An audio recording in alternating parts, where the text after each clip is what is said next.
he just let go the airplane from, you know, a height that was too high, and then hit, boom. That could break the airplane into two and kill people. But fortunately, on that incident of hard landing, lives were not lost, but it was recorded for him. And then he went ahead again and did some fixing of things, you know, on the panel, you know, in the cockpit, and didn't put it in the law.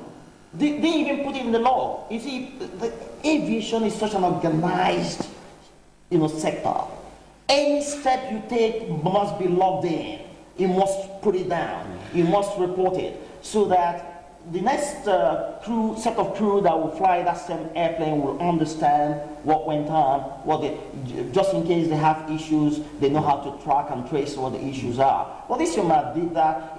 It's an indication of... But pilots have the permission to of course, install some things. No. If you want to do it, if you're qualified, assuming you are both a pilot and an engineer, an aeronautic engineer in one, before you do it, you must get permission, and you must put it in the log that you did such a thing. It must be on record. But he just didn't, walked away, didn't report it, didn't even you know, put it in his log. But some individual noticed that something, you know, went on there and began to ask questions, and he admitted, and then that was recorded for him as a misdemeanor, kept on record, and then added to the fact that he did something quite reckless by that hard landing. They said, no, this is one too many, and they suspended him. He left the United States and sneaked into Nigeria, and the rest is history that we know now. Let's move on quickly to clip 4. And have I finished? Yeah, I think I've finished already announcing how he presented license that was stamped by NCAA but was not signed by any official. I'm going to be asking President Buhari to investigate this particular issue. It is outside the protection of ICAO that says, oh, we investigate only to ensure that this never happens again. We are not investigating to hold somebody responsible and accountable and stuff like that. You know, that's what they always say concerning accidents. But this particular issue of having a license that was stamped but not signed, somebody must be held accountable. And I urge Mr. President Buhari, please set up immediately an inquiry into this. But the issue is that if he has a license stamped and not stamped, stamped and not signed, yeah, perhaps it may not be from the NCAA. We need to find out. That's why an inquiry needs to. We can't go on accepting nonsensical things going on, especially in aviation sector in this country, and then take it all as business as usual. We will never be respected as a country, and nobody will ever get serious. We must show that our laws have teeth. Can bite, we bite, and are willing to bite, and we bite when they catch you doing the wrong things. If we don't do that, nobody will get serious in this nation. Can we go to clip 4, please, quickly? Because I see the time chasing me away very soon. Right. Clip 4. Available Accident Investigation Bureau AIB report disclosed that Captain Waxton's training captain in flight, the man who trained him in that rushed, you know, period, made a report again against him immediately after the training. Now listen to it. That Captain Waxton's training captain in flight school gave him a negative evaluation to the effect that he needed to improve his call-out and operating procedures. So this man had a knack of doing his thing outside procedure and outside the rules. So it was a habit.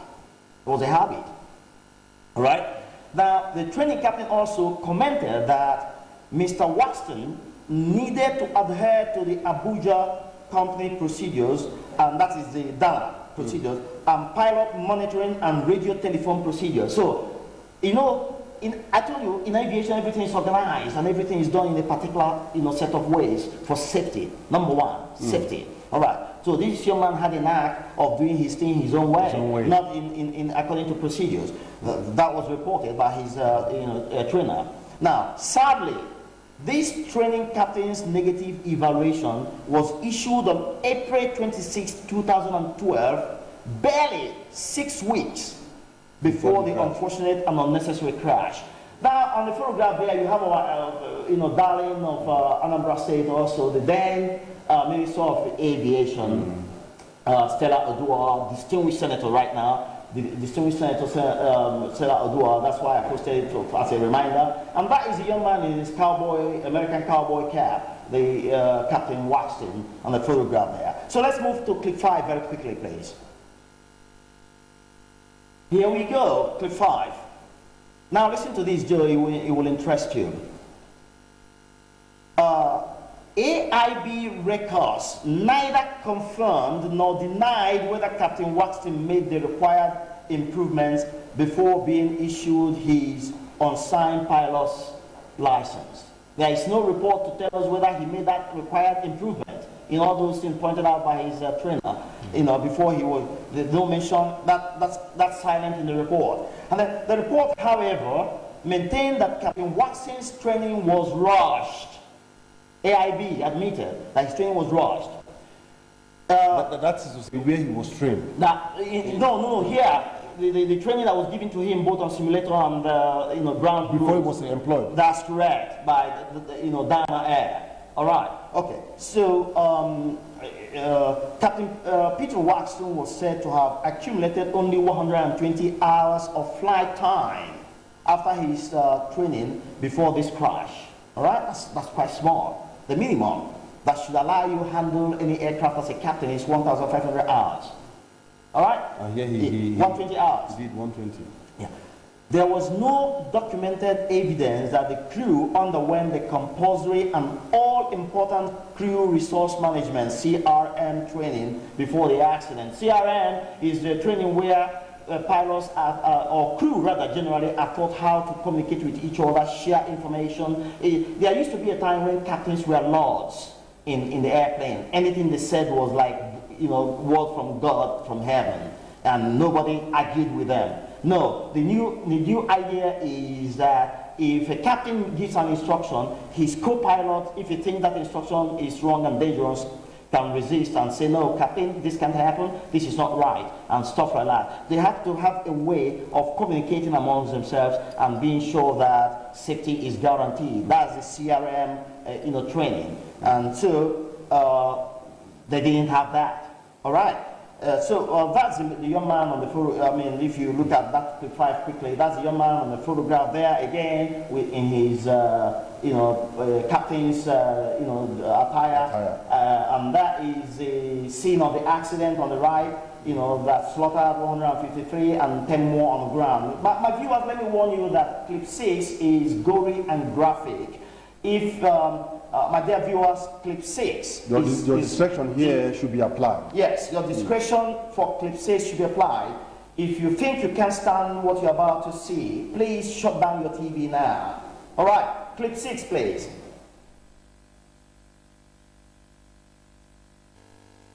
Joe, those are photographs, the gory photos from the... See, I am not here to abuse the sensitivity of my viewers, but to let people know the seriousness of getting careless in aviation, the seriousness of making sure that, especially our brothers and sisters in NCAA, ensure that the right things are done all the time.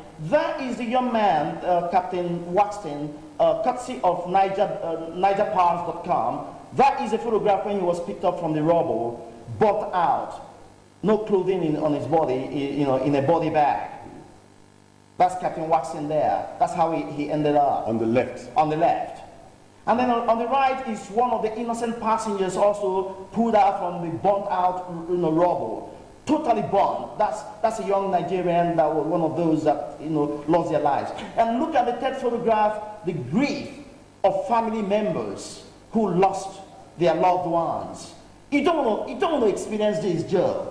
So this is why I brought this photograph to remind us that we can't get reckless. We can't go on this way. We must be serious-minded in this nation, handle our aviation sector with the seriousness required, and ensure that things like this never happen again. Can we run to clip 7 very quickly, please? We have a few minutes to get out of here. It would appear that Captain Peter Waxton had horrible habit of not complying with rules. AIB reported that Captain Waxton mixed up fueling records of that aircraft, that particular aircraft that crashed on that day. Listen to what he did. Records indicated that the aircraft uplifted 8,000 pounds of fuel before departing from Abuja. But the flight crew reported to the Air Traffic Control, the ATC, on duty that they had a total of 26,000 pounds of fuel. This is totally unacceptable in aviation. They willfully misinformed those in the control tower about the volume of fuel they had. They actually took up 8,000, but announced 26,000. Why would he do so? There are several reasons. Remember that crash that killed those, what's the name of that football team? Remember how the pilot, in order to deceive the ATC, who would not approve his flight route, flight plans, lied about the volume of fuel he had on board, yes. And then when he was now put on a holding pattern in order to allow an emergency landing for a plane that had technical difficulty, he ran out of fuel because he lied. And then the rest is history. The rest is history. Crash, killed himself, and those lovely players. That is the kind of thing that if you continue to allow to happen in aviation, will continue to slaughter innocent people. He lied because he didn't want to take on more fuel. He didn't want to make a detour, that would cost a little more money, maybe to lace his pocket with some dollars that should have been spent to give him enough fuel for just in case he's put on a holding pattern. And that exactly happened. And what happened? He ran out of fuel and couldn't get to the runway. But can we have a system whereby the control tower would not depend on information from the pilot, but a way, it's difficult. A way of getting information it's directly difficult. from the person putting the It's difficult. You know why it's difficult? Even this other one you call directly from source can also be mischievous and lie.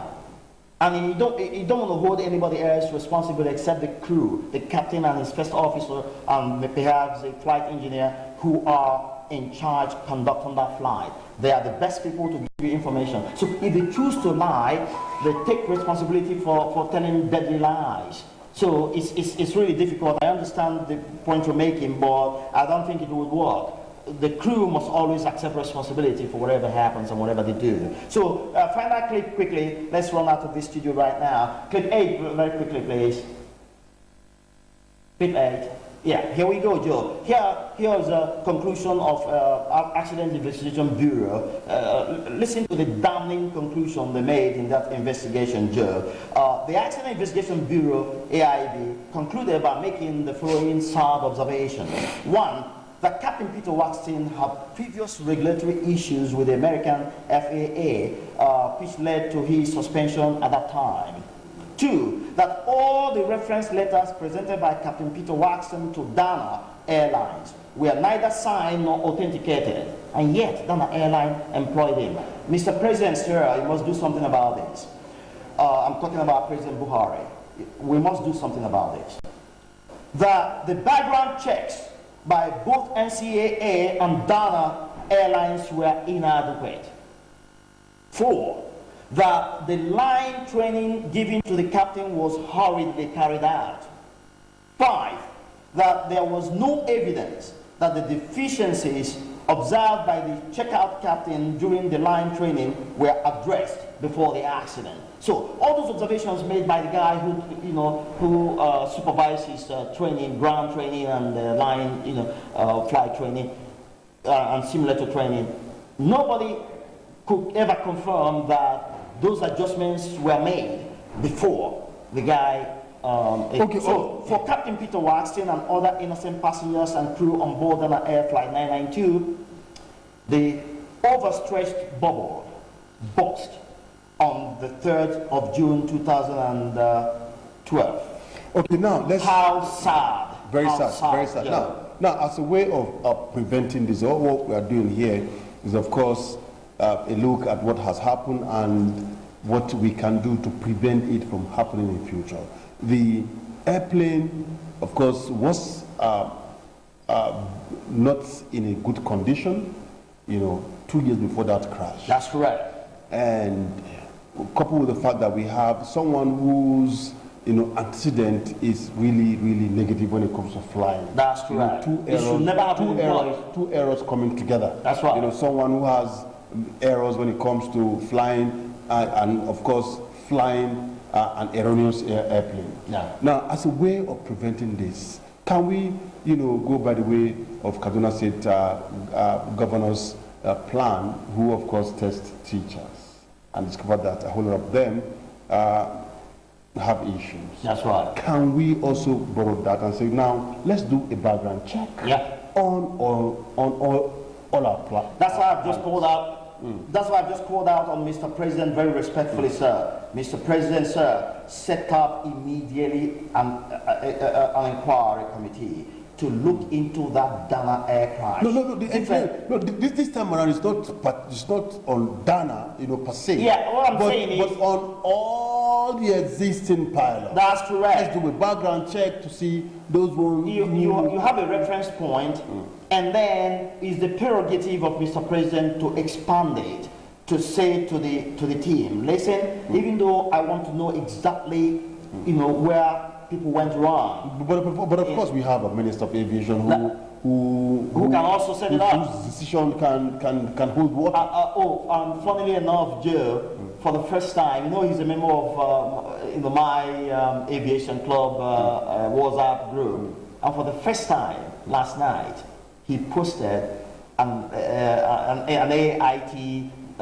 news piece announcing that for the first time, the International Civil Aviation Organization, ICAO, would be holding their conference outside Geneva for the very first time in this world, and this where Joe, here in Abuja, and it's starting this morning. And then our amiable minister was kind enough to post it on my aviation club group on WhatsApp. So he's been following, but following quietly and silently.